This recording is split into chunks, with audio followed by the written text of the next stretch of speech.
Boa noite, então. Nós vamos apresentar a metodologia de ecodesign da Elizabeth Placzek. A Elizabeth, ela se formou há uns 15 anos atrás e na Universidade Federal do Rio Grande do Sul. Atualmente ela mora em Porto Alegre, e ela criou o livro Desenho Industrial, que a gente tem aqui na Unijuí também, e que até o professor utiliza nas matérias de materiais e processos, e eu acho que algumas outras, como referência também para essa parte de ecodesign.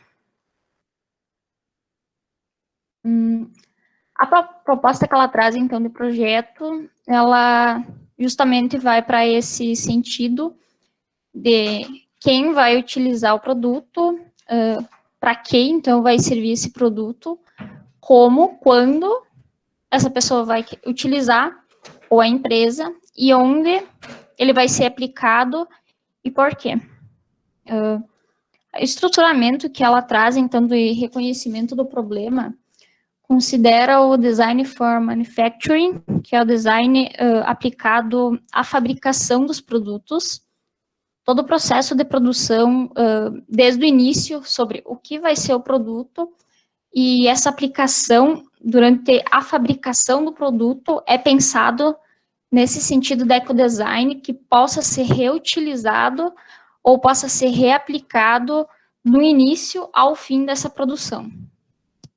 O design for assembly seria, então, o design para a montagem desses objetos, tipo, tanto no corte, tu vai fazer o corte vai fazer a criação e está realizando esse processo de montagem e de produção, e é feito o corte desses produtos. Durante esse processo, geralmente ficam sobras. Essas sobras podem ser reutilizadas ou podem ser aplicadas num reprocesso de produção. Essa seria a forma que ela pensa nesse processo de produção. E o design for assembly seria essa desmontagem do produto. Lá no final, quando a pessoa vai jogar o produto fora, ou quando é que não quer mais utilizar o produto, ou seja numa linha de pegar o produto de volta, tipo a troca de garrafas de vidro, ela pensa em como isso pode ser refeito, como esse processo pode ser reutilizado no ecodesign. A identificação do cliente, então, é feita a identificação inicial do cliente em relação à definição do problema e do produto, quais os seus objetivos, considerando os requisitos de redução do impacto ambiental.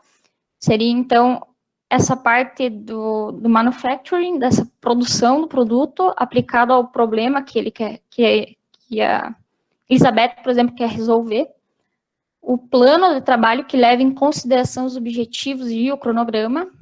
No caso, seria a separação de todo o processo, de como vai ser criado esse produto até o final da produção, colocado dentro do cronograma de trabalho, e daí que é distribuído em partes, para que daí cada pessoa tenha o seu requisito, ela desenvolva o seu objetivo, o seu requisito, e consiga entregar aquela parte que ela conseguiu desenvolver. Então, é distribuído em requisitos dentro de um cronograma de horas. E a relação do custo-benefício de retorno do projeto. Se ela vai desenvolver o projeto, e ele vai estar dentro de toda essa linha de produção, qual vai ser o retorno que vai ter esse projeto? Vale realmente a pena o botar numa linha de produção e botar para venda esse produto? Qual vai ser a relação desse benefício, tanto pagamento de horas dessas pessoas que vão trabalhar e tudo mais? Então, ela pensa em toda essa estrutura quando ela vai desenvolver o produto.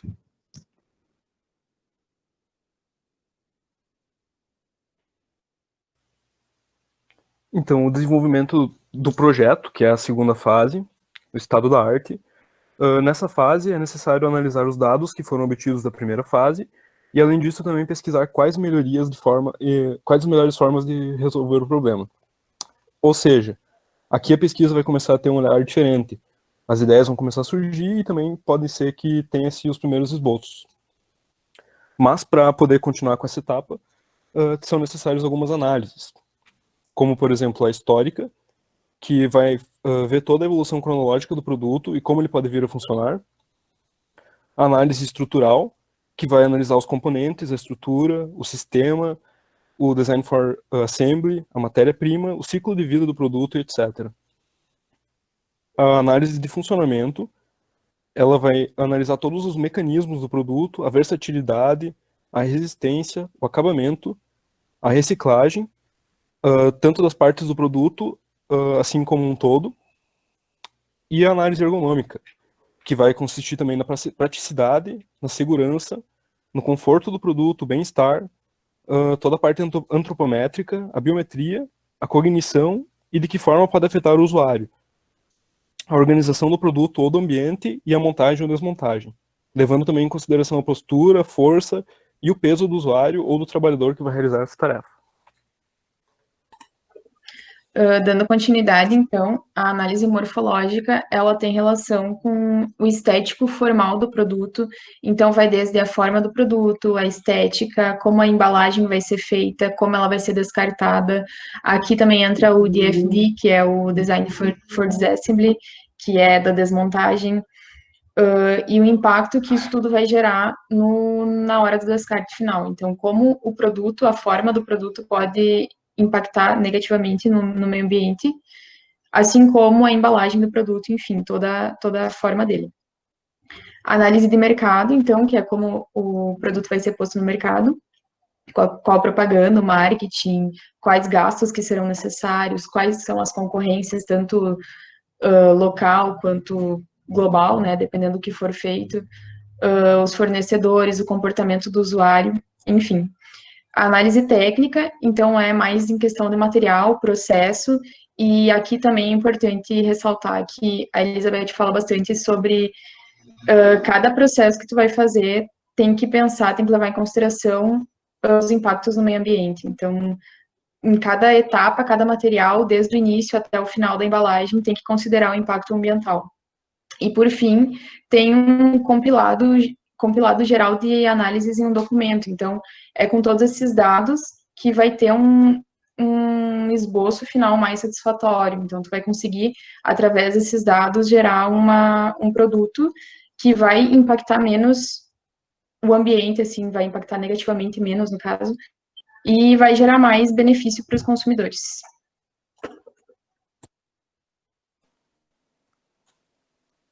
O detalhamento, então, do projeto após todas as análises, ele é dividido em 5 fases. A primeira, então, seria a síntese. Ela é a parte em que vai se determinar os parâmetros do projeto. Então, a partir disso cria-se, então, as 7 ondas do design, seria a parte da seleção dos materiais com menos impacto, sistema de transporte, embalagem, consumo de energia, água e a parte da reutilização. É feita, então, a revisão dos objetivos, os requisitos e as restrições. E a segunda fase, então, vem a geração das alternativas. Seriam as primeiras, então, alternativas de criação, os desenhos, as ideias, modelos, esboços. É feita uma revisão dos parâmetros vistos na primeira fase também. E, então, é escolhida a melhor alternativa, levando em consideração as 7 ondas do design, vai para minimizar o lixo, reduzir os impactos, reduzir componentes de matéria-prima, otimizar a produção, facilitar o encaixe das peças, para a partir daí, então, iniciar o desenho técnico, que daí inicia o detalhamento das peças, o conjunto de corte, a perspectiva explodida, então, da montagem, a especificação de cada etapa.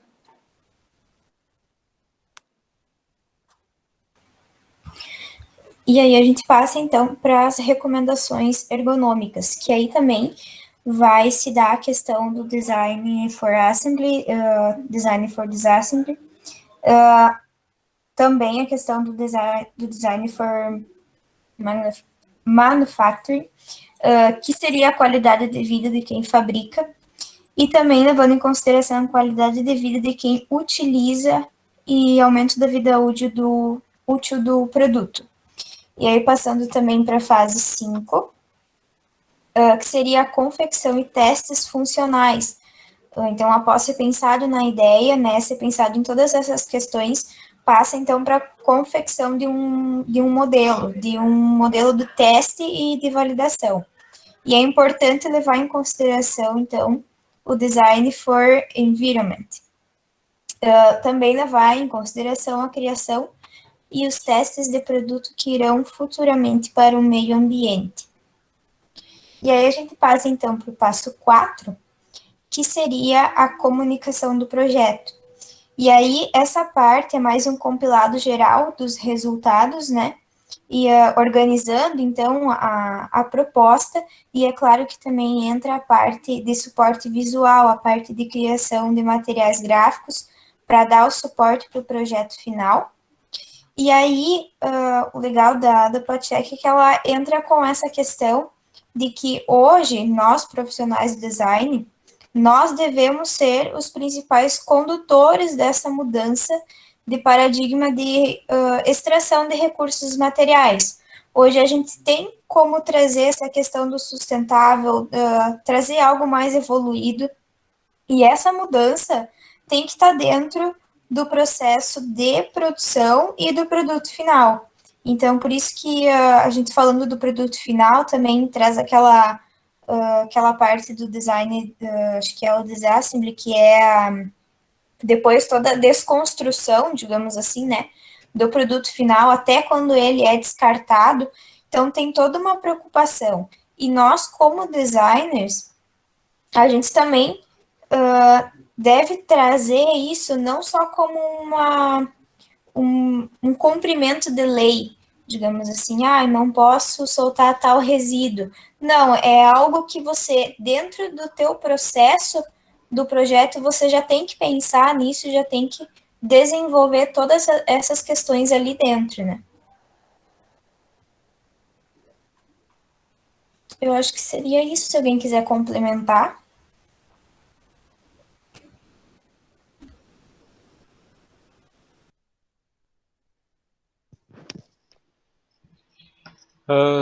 Bom, gente, também ficou legal, tá?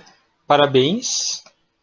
A metodologia da Platcheck, ela é bem complexa, né? Porque ela detalha bastante, assim, né? Todas as suas... Dá para dizer, assim, que ela tem 4 grandes fases, né? E ela bebe muito na fonte do Boncip, né? Fazendo uma relação, né? Com a metodologia do Boncip que a gente viu anteriormente aí, né? Tem alguns alunos aqui que estão fazendo a disciplina agora, mas que fizeram ecodesign comigo nas férias, concentrado. Aí na disciplina de ecodesign a gente trabalha com essa metodologia, né? Então é feito um exercício, uma atividade mais prática, né? Para tentar desenvolver algo, né? Levando em consideração todas essas etapas aí, né? Mas como vocês falaram muito bem, né? Todo o foco está na sustentabilidade, então na redução do impacto ambiental, né? Então considerando todo o ciclo de vida desse produto, né? Seja o que for aqui, né? Então, por isso que a gente precisa ter todo esse cuidado nesse planejamento, né? Considerando, enfim, né? Cada um desses passos, né? Tá? Depois, claro, dentro do material da Platcheck, né? Quando, enfim, tiverem a oportunidade de dar uma olhada mais a fundo, né? Vocês vão ver ali, principalmente, eu acho que é legal de destacar, né? A questão das ferramentas, né? Vocês citaram algumas ferramentas aí, né? Então, tem o design orientado à produção, né? Que é o DFM, o design orientado à montagem, DFA, o design orientado ao serviço, DFS, né? O design orientado à reciclagem, DFR, o design orientado à desmontagem também, né? DFD, e o design orientado ao meio ambiente, DFE, tá? Então são diferentes possibilidades de trabalhar, né, com propostas aí de design, né, considerando, enfim, essas ferramentas, né. Além de outras metodologias, né, gente, que vocês também vão ir agregando aos poucos, né. Então, isso vem lá desde, por exemplo, do material do Manzini, né, tem os 3 R's, né, o reduzir, o reutilizar, o reciclar, né. A questão da logística reversa é uma outra possibilidade, né, então a metodologia do Cradle to Cradle, né, C2C, né, que também é bem é uma outra possibilidade, né, que é do berço ao berço, né, então considerando toda essa responsabilidade, né, com relação àquilo que é produzido, né, então quando isso chega no final do seu ciclo de vida ali, né, enfim, né, ele tem que retornar de alguma forma, né, tá? Então seria um sistema mais cíclico, né, tá? Também tem alguns alunos, agora lembrando de novo do projeto TCC, né? Tem alguns alunos que estão trabalhando com a temática do upcycling, né? Tá? Então, é uma outra possibilidade, né? Também dentro de ecodesign, enfim, né? Mas, com certeza, a metodologia da Platec aí vai ajudar vocês aí. Então, em diferentes momentos aí, né? Se precisarem trabalhar, digamos assim, com esse viés, né? Então, vocês podem, enfim, né, buscar essa referência aí, né? Tá? Não sei para os demais colegas, aí, enfim, para quem não conhece a metodologia, eu não conhecia até o momento, né? Não sei se conseguiram entender, assim, de forma geral, né? Essas etapas básicas que os colegas apresentaram, enfim, né?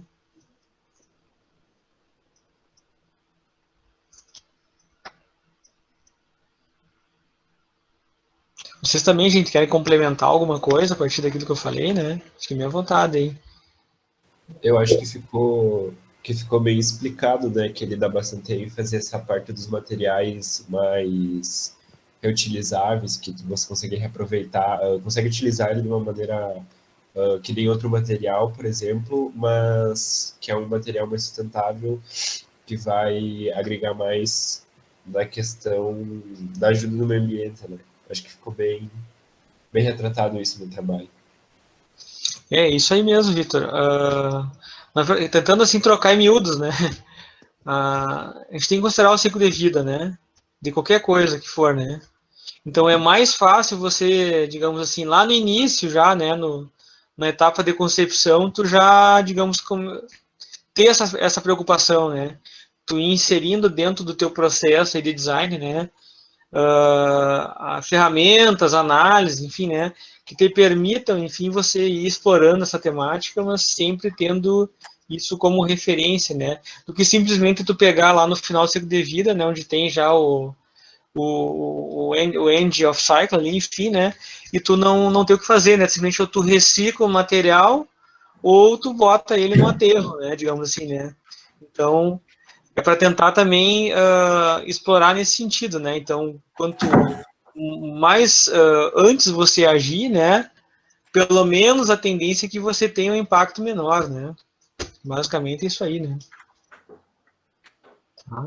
Essa metodologia também, eu já tinha ouvido falar, até de uma empresa que eu trabalhava anterior, que ela faz embalagem de micro e papel cartão. Eles aplicavam essa metodologia, como eles se preocupam muito com a questão do meio ambiente, então.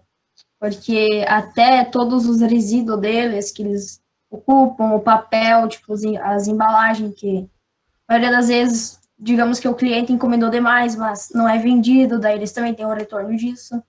Daí eles meio que têm essa metodologia aplicada na empresa. Que legal, onde é que é a empresa, Tailane? Ela é aqui da Nova Candelária, a Rex Embalagens. Ah, da Rex? Ah, sim, legal. Bacana. Claro, aí depois tu vai linkando isso com outras ações maiores, por exemplo, vou amarrar isso, de repente, com uma proposta de ISO 14001, né? Isso, eles têm as ISO também. Então assim, para quem tem uma ISO, por exemplo, 14001, então é fichinha tu falar nessa metodologia, né? Porque Sim. já tá incorporado, digamos assim, né? Para te ter uma ISO desse porte, né? Então tu já tem que ter práticas bem, digamos assim, bem sólidas, né? Com relação à sustentabilidade, né? Mas que legal, interessante o exemplo aí.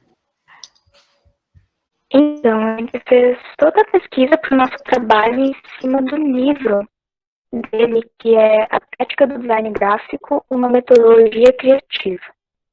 Então, a nossa apresentação é meio que, na verdade, um resumo do livro. Antes de começar no livro a falar exatamente os passos para a metodologia, ele comentou alguns aspectos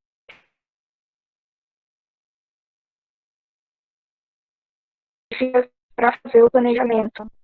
Então, ele disse que era importante saber por que a gente está sendo contratado, o que fez com que uma empresa precisasse do nosso trabalho, para entender melhor o que eles esperam da gente. Ele também falou várias vezes nessa parte do livro a importância de estabelecer uma relação de confiança com o cliente, porque muitas vezes você vai precisar de informações que talvez sejam sei lá, se eles não gostam de falar sobre, então é importante estabelecer uma relação de confiança.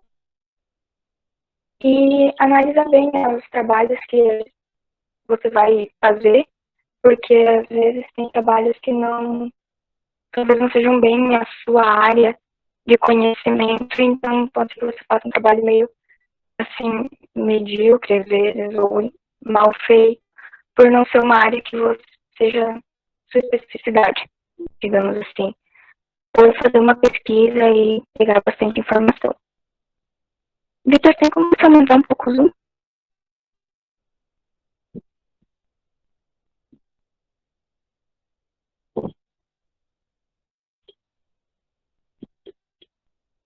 Obrigada. O primeiro passo que ele cita no livro é a análise de necessidades. Ele deu um exemplo de umas 4 ou 5. A primeira seria ações anteriores na área de comunicação. Seriam os outros projetos na área que a empresa já fez, quais foram os orçamentos e mídias que eles utilizaram.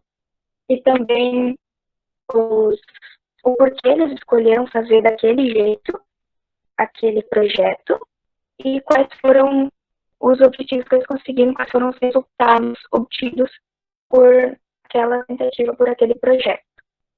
Ele também cita as pautas de marketing, que seriam conversar com a pessoa que te contratou e ver qual é o público-alvo, eles esperam de você, qual é o resultado que eles esperam obter através do seu trabalho. As condições orçamentárias e prazos, que ele também cita aqui uma questão da confiança, porque da mesma forma que você espera que o cliente confie em você para dar informações sobre a empresa, ele também vai confiar em você para respeitar os prazos e orçamentos que vai ser estabelecido, né?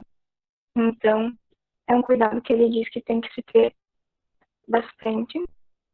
E também qualificações culturais, que também é um fato que eu citei antes, que, por exemplo, se você vai pegar um trabalho muito específico, no livro ele citou um exemplo sobre as comunidades de surfistas ou skatistas. Se pegar um trabalho muito nichado assim, às vezes você não tem um conhecimento sobre a história do movimento ou como aquela comunidade se organiza e se configura, e você pode fazer um trabalho muito errôneo se tu não fizer uma pesquisa muito grande, muito detalhada e muito bem feita. Então ele diz que a gente tem que ter um senso de autoconhecimento nosso e também um pouco de autocrítica, e às vezes vale mais a pena a gente abrir mão de um trabalho e passar ele para um colega na área que tenha conhecimento sobre isso, do que a gente tentar fazer esse um trabalho meia boca, assim, e acabar manchando o nosso portfólio.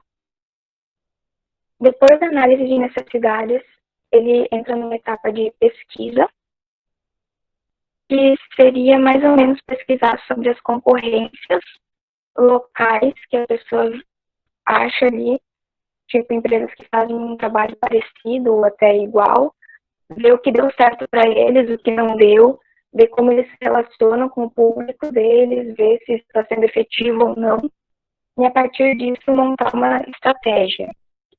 Também procurar referências internacionais. Ele cita que devido à globalização, hoje em dia é bem difícil no design a gente conseguir fazer um projeto completamente novo e inovador sem ter nenhum tipo de referência. Não fazer da referência acabar virando uma cópia. Então, tem que fazer um trabalho bem cauteloso nessa parte. O autor citou que muitas vezes as empresas utilizam da história delas no mercado ou até mesmo da história da família que a gere para criar uma imagem de credibilidade com o público. E dá para o designer também ocupar essa história e essa mensagem que a empresa tenta passar para resolver questões tipográficas, cromáticas, enfim, simbológicas, e adicionar símbolos que façam uma referência à história da empresa ou da família. E essa é a minha parte.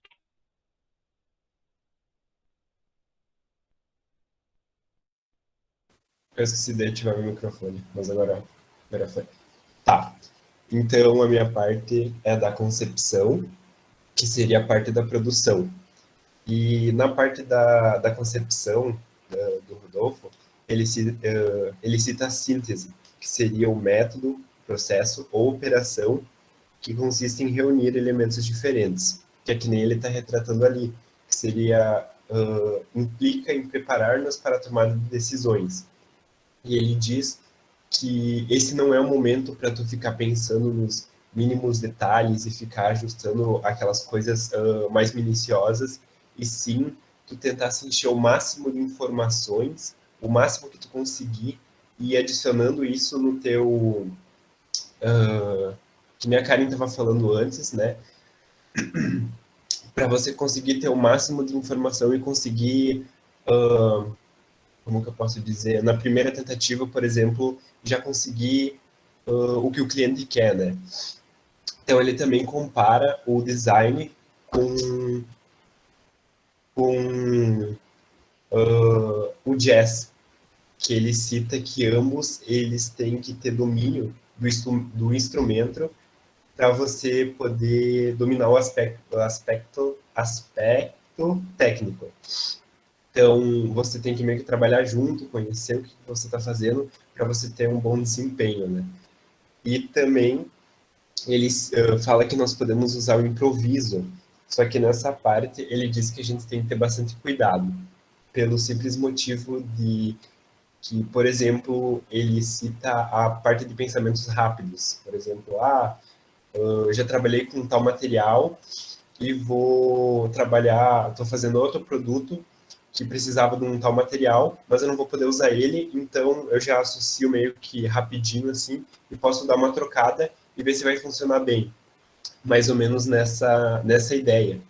E ela não, essa improvisada, ela não serve para, como eu posso dizer, para materiais que você demanda um pouco mais de tempo para você conseguir pensar e encaixar ele meio que certo nessa produção. Então tem que ter um certo cuidado com o improviso, mas ele diz que também é uma fonte bem viável assim para tu utilizar nessa questão. E da minha parte seria isso. Então, ali a parte de controle, avaliação e crítica, Fuentes, ele deixa essa parte como uma parte bem importante, justo porque tudo precisa ser bem pensado para que não haja perdas, né? Então, ali ele já diz ali que tem, para deixar que tem sentido, se é claro, se é completo, simples, direto, necessário e acessível. Isso também ali ele cita em vários momentos a parte das máquinas que são usadas, né, de impressoras. Então, o designer ele vai ter que ter cuidado com os materiais que são usados. Isso vai ter que ser visualizado não apenas na tela, mas vai ter que ter uma prova, né, do produto que está sendo feito.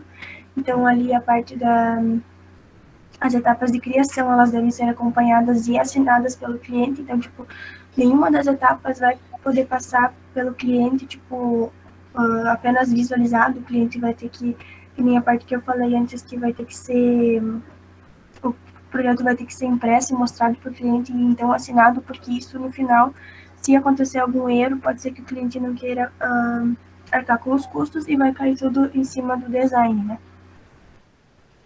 Do design. Também ele comenta não só da parte gráfica, mas da parte da web. Até justo ele cita que a tecnologia ela obriga a criar um idioma próprio da imagem, né? E no meio virtual ele trata a importância de cuidar o contexto do site, a utilização da paleta de cores, o produto principal, se vai ficar de acordo, a qualidade da visualização.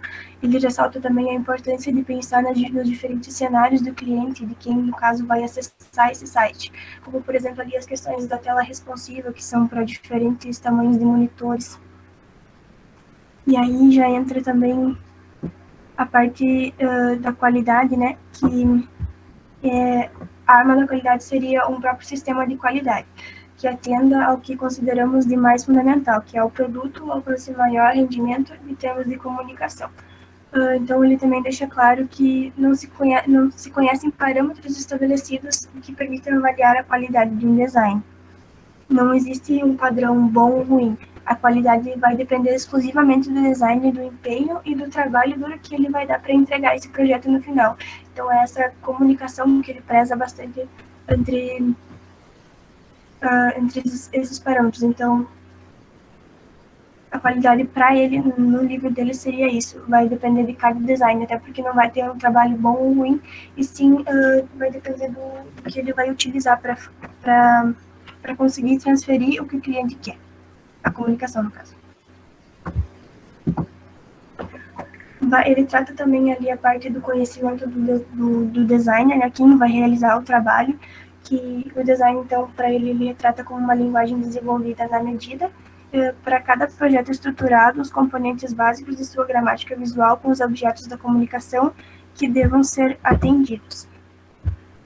Então, com isso ele quer dizer que não é apenas, o design não vai ver apenas o que ele gosta, ele vai ouvir, ele vai entender o que é necessário para ter o efeito no final. Ele não vai ser definido, o designer em si ele não vai ser definido como uma profissão, mas como uma atitude, do que ele vai poder transformar aquilo que o cliente quer. E conhecer também o cliente, para saber o que ele precisa, como a Karen falou lá no início, o problema que ele quer que seja resolvido, então o que ele quer mostrar para o público dele. Então ele cita a frase: tem-se dito que o problema de um designer é a geração de ideias criativas, e isso está errado. O problema é superar os obstáculos que impedem que essas ideias se concretizem. Então, muitas vezes, eu vejo por experiência do meu trabalho, o cliente vai chegar lá com uma ideia que parece ser impossível. Mas o designer vai além dessas expectativas e vai tentar achar um caminho para conseguir transmitir a mensagem que o cliente quer de uma forma criativa, sem barreiras, no caso. E também ali tem o processo de crítica que não foi muito abordado ali, mas é na parte da arma da qualidade, que seria o resultado final, né? A crítica que vai dar desse processo. Ele aborda nessa parte pontos positivos e negativos, as sensações e momentos que foram sentidos durante a produção e o aprendizado que ele leva como experiência para os próximos projetos que serão futuros, né? No caso de uma mesma linha, um mesmo produto, no caso é um produto semelhante. Ele traz também questões dentro do livro para se perguntar justo nessa autocrítica, se tem sentido, se atendeu ao que o cliente quer, se é claro, completo, simples. Então, ali dentro desse livro, ele traz bastante dessa parte de autocrítica, para pensar no que pode melhorar para o futuro, para próximos projetos.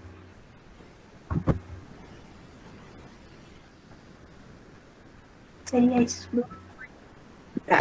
Como concretização, então, o Rodolfo, ele coloca em tópicos, ele separa em tópicos. Os principais tópicos são estrutura, tipografia, cor e imagens. Estrutura ele coloca em subtópicos, como limites precisos e limites perceptivos. A estrutura de limites precisos são aqueles que a realidade física do material define. Trata-se tanto de um livro único ou uma coleção, um logotipo. Ele também dá exemplo de revistas, panfletos, flyers, como também está condicionado a fatores perceptivos, como as bordas das impressões ou algumas regras e quadrantes que as impressões precisam, alguns acabamentos gráficos, entre outros.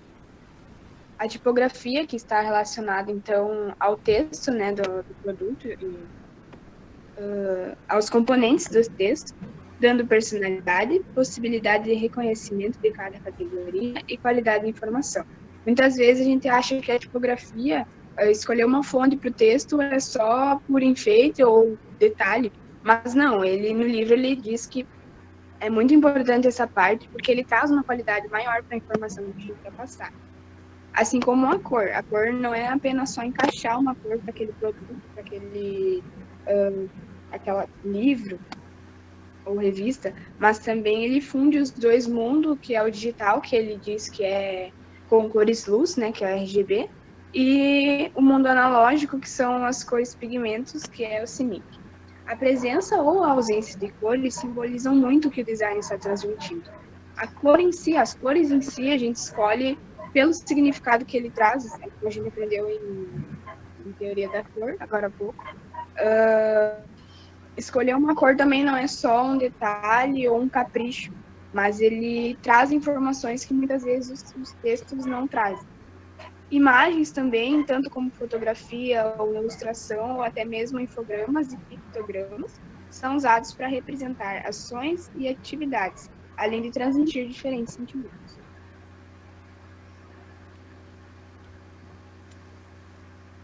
E é isso da minha parte. O legal dessa metodologia é que ele deixa no final ele tem uma parte que é epílogo, e ele diz que esse livro não é, como eu vou dizer, ele deixou, não é não é um livro terminado, não é uma metodologia assim que é seguida, mas ele deixa aquele ar para a gente descobrir como vai ser o final do nosso projeto. Então, ele aborda essas várias partes, essas várias etapas, mas no final ele deixa bem esclarecido que o final só a gente vai poder escolher. Então, ele dá as dicas, mas não é que aquilo precisa ser seguido padrão. A gente pode ir incrementando, tipo, com a nossa criatividade.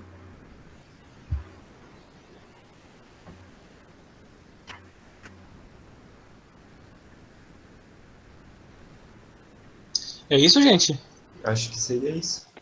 Na parte que eu li, ele também citou que... Sim. Pode falar, Karim, pode falar.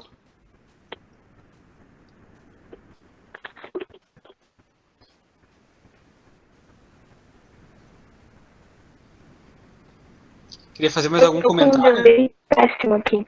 Fica à vontade, pode falar. Não, eu ia dizer que ele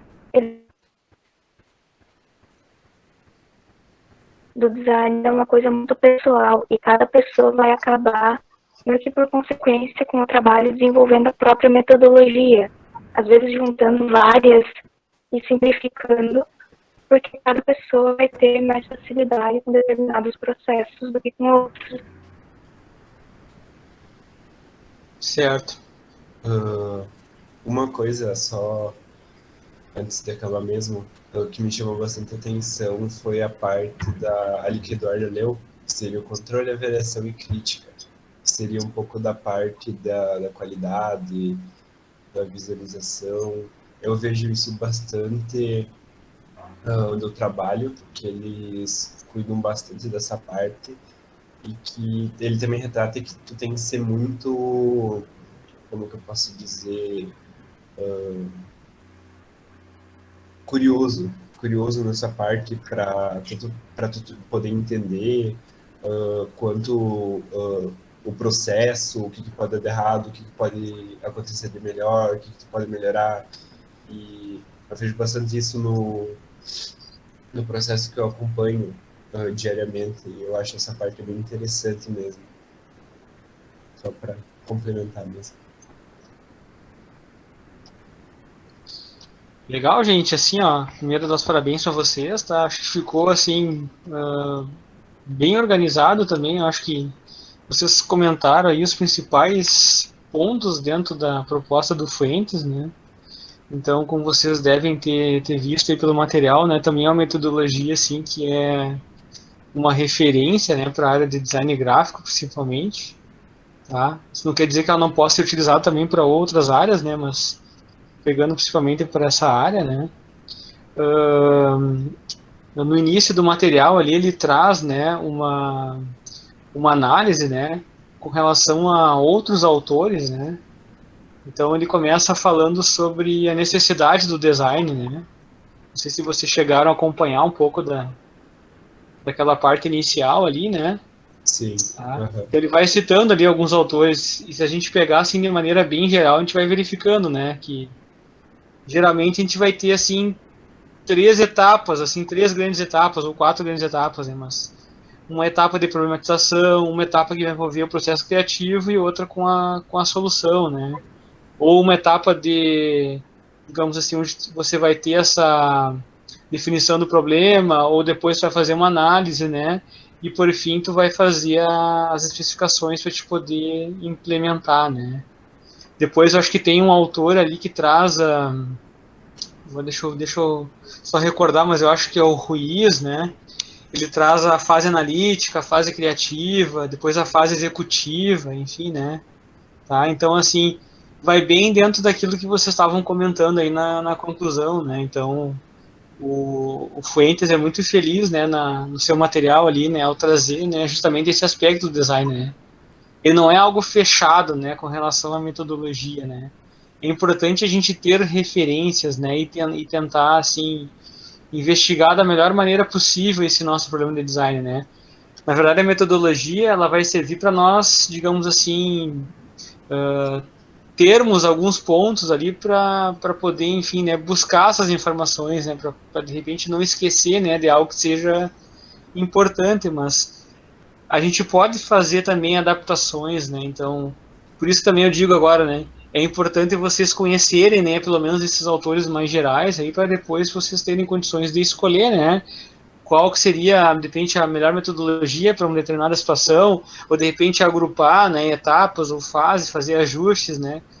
Também vocês vão ver ao longo do tempo aí, né, enfim, né, para quem não está trabalhando, né, mas o que mais acontece no dia a dia aí dentro de escritórios, enfim, né, estúdios, é justamente você trabalhar com metodologias híbridas, né, enfim, tu tem referências aí de diversos autores, tu tem ferramentas de criatividade inseridas, então tu pode, digamos, adaptar, né, conforme aquela necessidade específica, né, e é isso também, né, o trabalho do design é saber lidar com essas metodologias, digamos assim, né, mas claro que para a gente ter condições de fazer essa escolha, inicialmente a gente precisa ter esse contato inicial com esses autores mais clássicos aí, né, mas enfim, da minha parte, né, eu acho que ficou bem legal, gente, também, acho que conseguiram sintetizar muito bem aí essas fases aqui, né, e aquilo que o Fuentes traz, assim, de maneira geral aí no seu material, tá?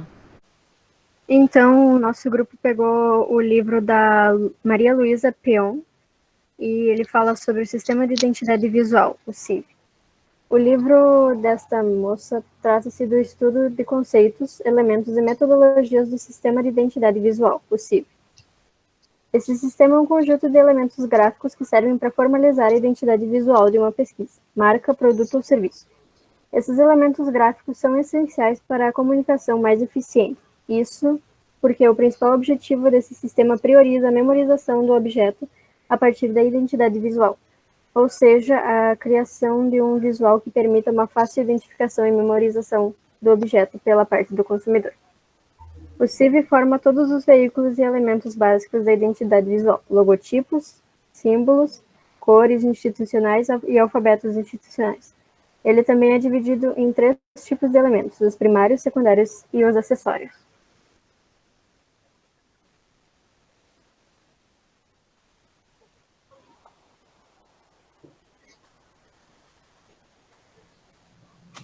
Então, ele é dividido em 3 fases. A fase A é a problematização, é onde é diagnosticada os objetivos do projeto, tudo aquilo que traz através do briefing, assim, as objeções, as preferências. Nessa fase, tu vai reunir todas as informações para poder montar o projeto e passar para a fase B da concepção.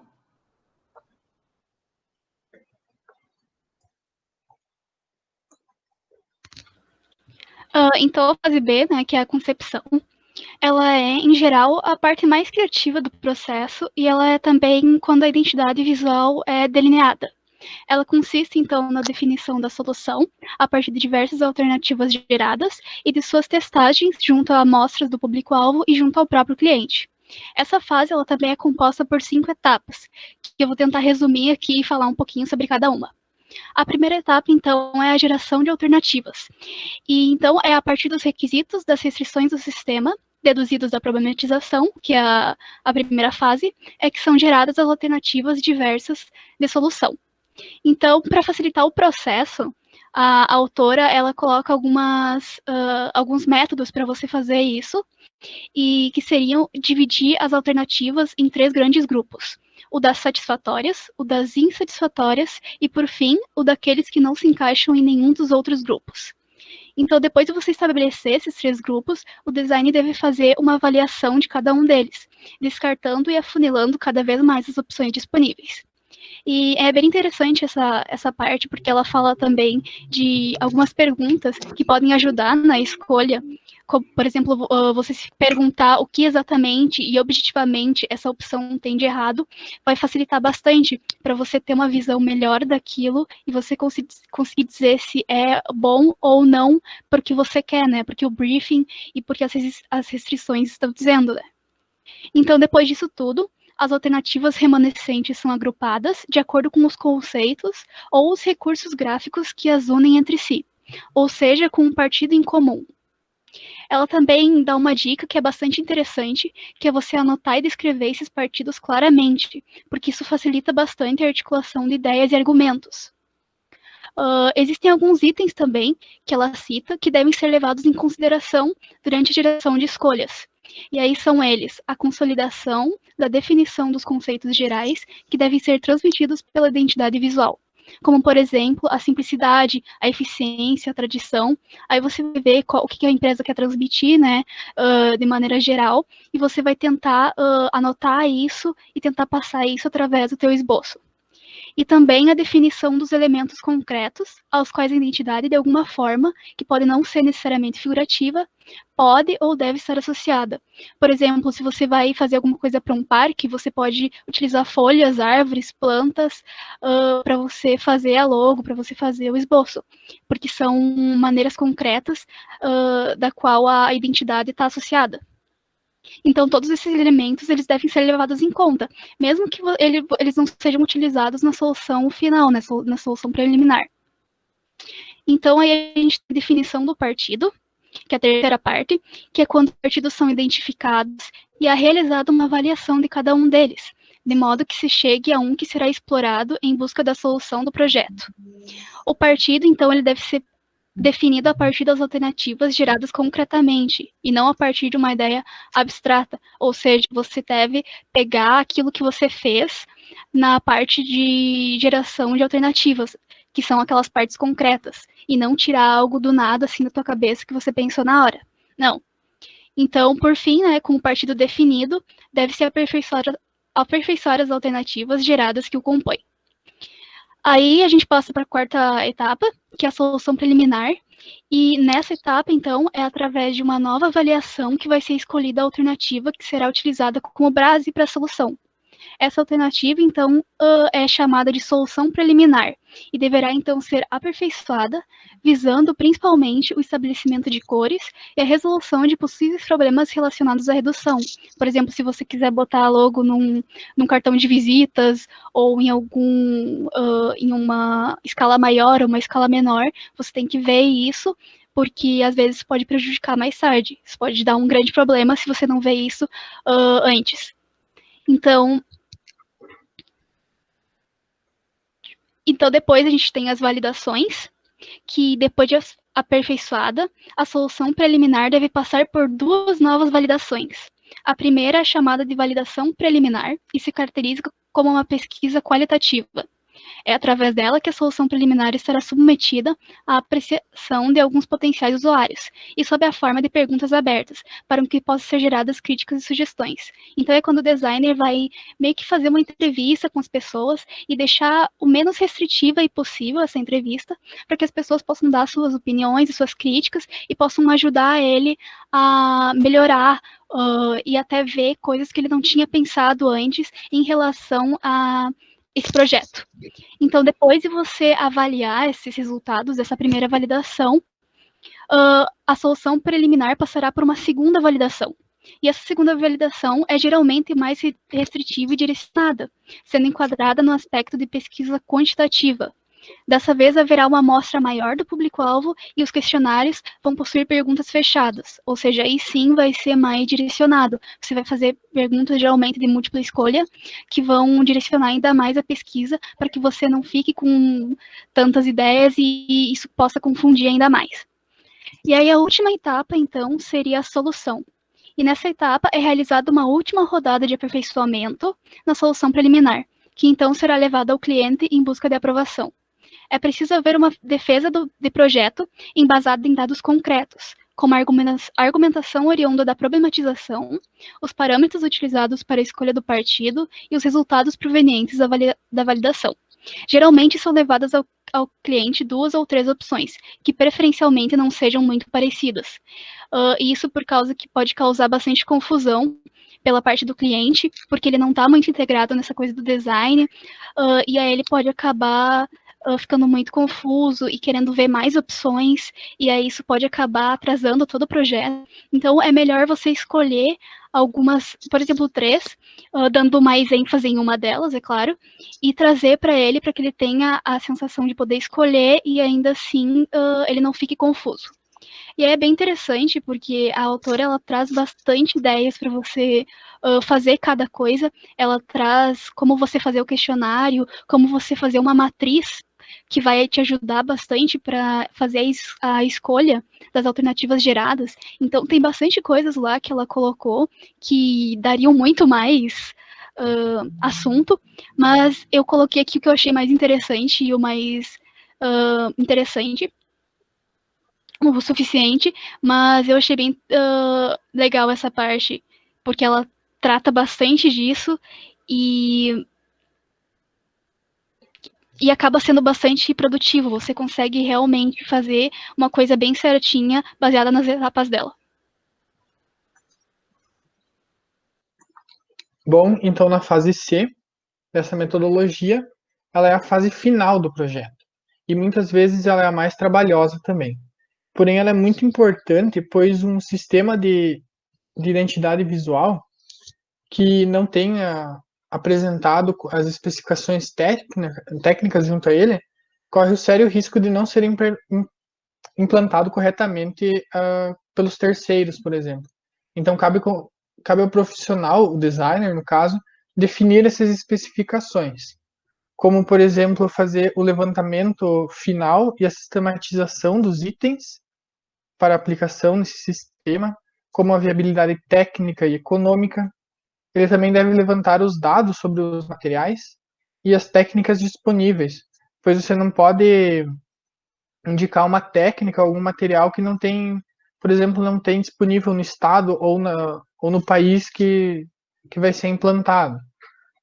Também deve executar os layouts finais do projeto, os custos finais da implementação do sistema também, e o mais importante é executar o manual de identidade visual, ou como alguns chamam de manual de aplicação, onde deve-se prever que a implantação desse sistema vai ser feita por terceiros e que eles não vão ter acesso à consultoria posterior do designer.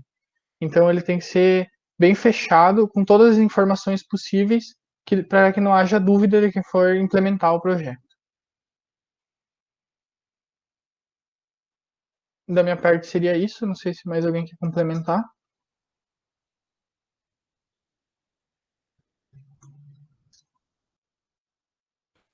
Por mim é isso também. Ok, gente, também parabéns, tá? Acho que explicaram de maneira bem clara aí também a metodologia da Pion, né? Então ela chama de sistema de identidade visual, né? Então ela não está incorreta por isso, né? Porque ela considera então tudo que envolve, né, a identidade visual, né? De repente seria o termo mais correto aí para poder traduzir um pouco desse trabalho, né? E apesar de ser só 3 fases, né? Olha a quantidade de coisa que tem dentro delas aí, né? Olha, enfim, a necessidade de você aprofundar, enfim, cada uma dessas etapas, né? Para conseguir, enfim, desenvolver, né, da melhor maneira possível essa proposta aí, né? Acho que vocês conseguiram trazer, assim, de forma bem clara, né, gente?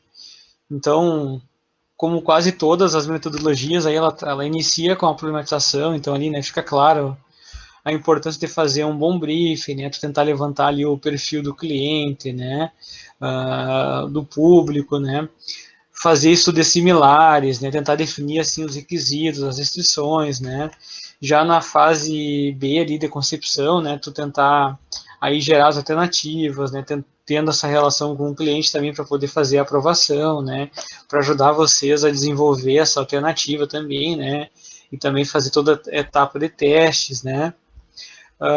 Depois na fase C, então, que não menos importante, né? É aí que o bicho pega, né? Como o Eduardo estava explicando ali, né? Em toda a parte de detalhamento técnico, né? Tu vai especificar isso, então, como o Eduardo comentou ali, né? Possivelmente você vai ter que especificar para uma pessoa que não conhece o projeto, então tem que ter todo esse cuidado, enfim, né?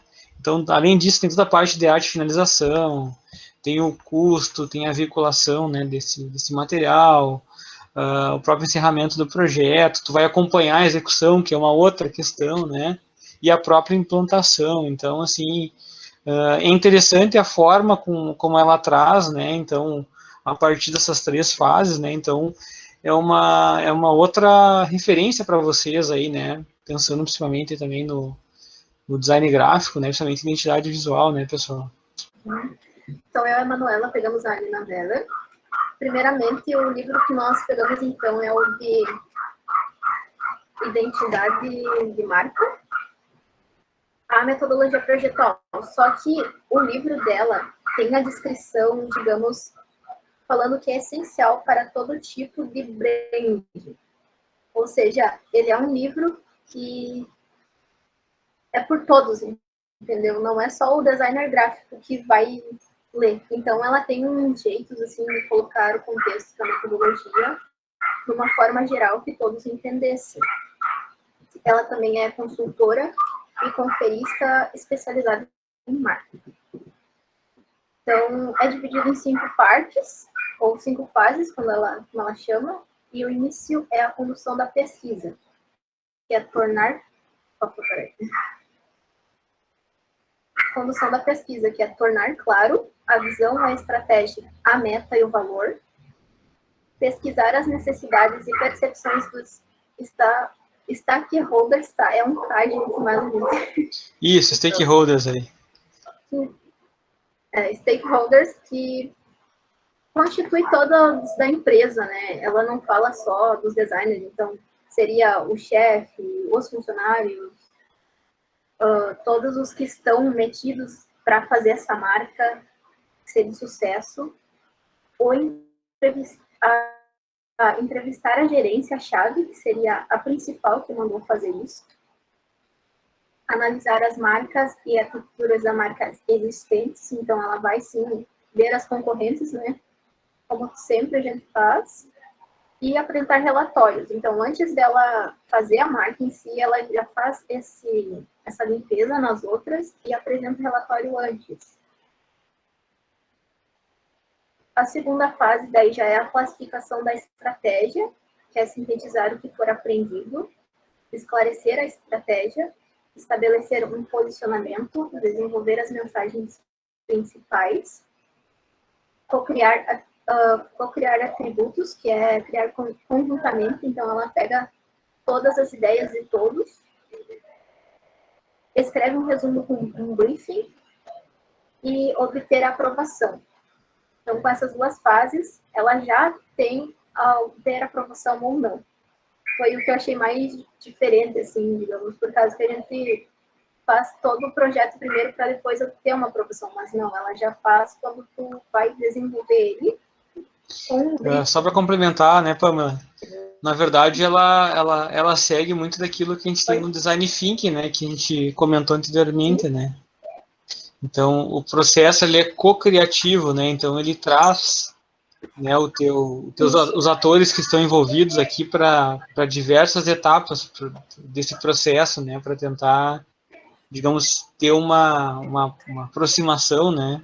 Em diferentes momentos, né? Para te poder conseguir adaptar a proposta, né? Sim, ela é investida, então, uma metódica onde a imaginação analisa uma descoberta e que tenha clareza.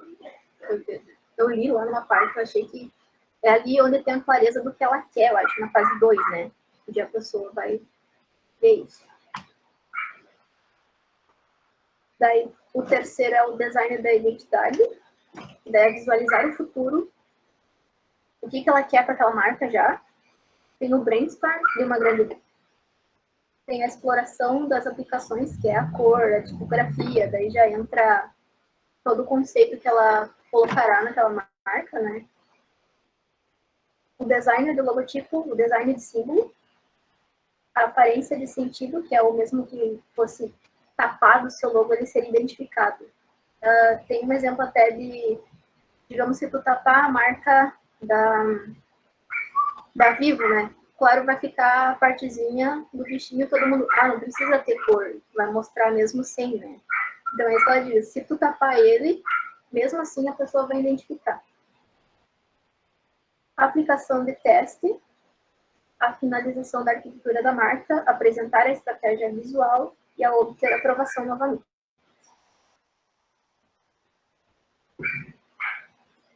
Eu acho que eu vou seguir a parte da Manuela, que ela não conseguiu chegar em casa.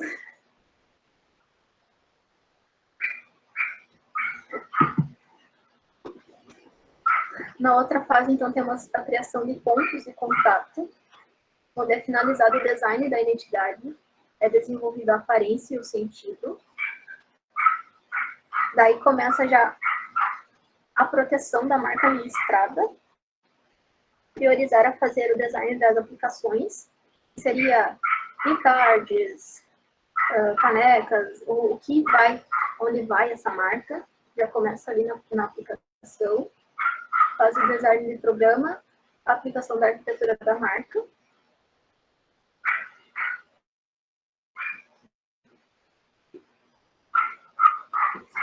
E a gestão de ativos, que é construir sinergia ao redor da nova marca, desenvolver a estratégia e o plano de lançamento.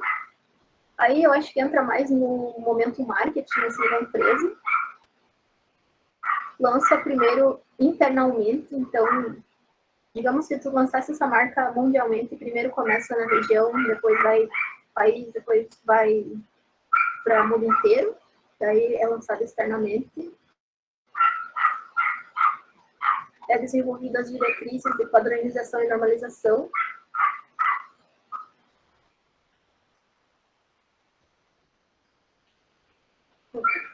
E é isso. É um livro, assim, que tem bastante coisas, por causa que ela inicia com conceitos antes.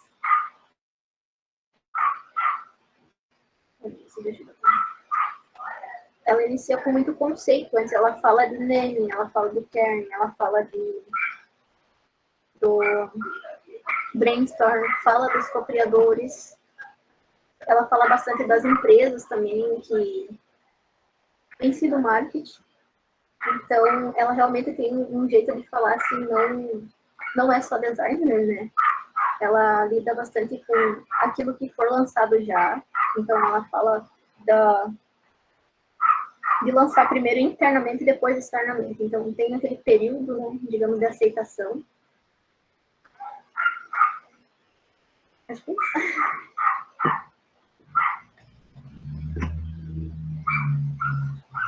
E ela tem bastante estudo de caso no livro, só que daí a gente não entrou por causa que era mais para falar metodologia, né? Sim. O livro, assim, da Lina Wheeler, né, ele é extremamente completo, né, gente, assim, acho que para qualquer um que queira trabalhar com identidade visual, né, que queira projetar, enfim, né, tem que dar uma olhada nesse livro, né, tem que dar uma lida, né, gente, acho que ele é, assim, uma recomendação que é básica, né. Então, assim, falando da apresentação, né, Pamela, essas são as 5 etapas, tá? Eu acho que você conseguiu resumir muito bem aí, tá? Cada um dos itens aqui estão, digamos assim, estão bem completinhos, né? Tá de acordo com o livro da Wheeler, né? Eu já sei decor isso já, então tá bem tranquilo aqui, né? E aí eu gostaria de... Deus, eu me desesperei. Não, parabéns, tá bem... Eu e a Manuela, nós nos desesperamos porque tem muita coisa, sabe? Realmente. E daí o que eu queria dizer pro pessoal que tá vendo pela primeira vez aí, né, gente, que além dessas 5 etapas aqui, né, olhem o material, gente, assim, tem muita conceituação, assim, que é importantíssima, né, eu acho que vai ajudar vocês aí, né, em diversos momentos, tá? Ela fala, por exemplo, lá dos ideais de identidade da marca, né, então, que tem que ter uma diferenciação, tem que ter coerência, deixa eu ver o que é mais, durabilidade, proposta de valor, né, tem que ter toda aquela questão também de comprometimento, tem que ser flexível, tem que ser autêntico, né? Tem que ter uma visão, tem que ter um significado, né? E ela vai relacionando tudo isso com a questão de identidade mesmo, né? O que é a identidade da marca, né? Então, às vezes, a autenticidade, por exemplo, pegando só como exemplo, né? Isso vai estar no logo, vai estar na aparência, de repente numa mensagem que vai estar dirigida, ou até numa mensagem central que vai ser passada através do mesmo ali, né? Então, são várias questões, assim, que vão envolver, então, esse processo, né? Tem toda a parte também de sustentabilidade, né? Então, eu acho que também é um material, assim, que, né, claro, aqui, como eu falei antes, né, vocês só estão vendo, assim, o inicial, né, o básico aqui, né, então, até por ser uma disciplina de 2 créditos, né, a ideia era que a gente tivesse, então, esse contato inicial com as metodologias, né, que vocês tivessem, pelo menos, essas referências, né, mas, enfim, né, fica a minha recomendação, né, invista um tempinho aí, deem uma olhada, né, essa aqui é umas metodologias também, acho que vale a pena aí, porque, enfim, vocês vão utilizar bastante aí, né, tá?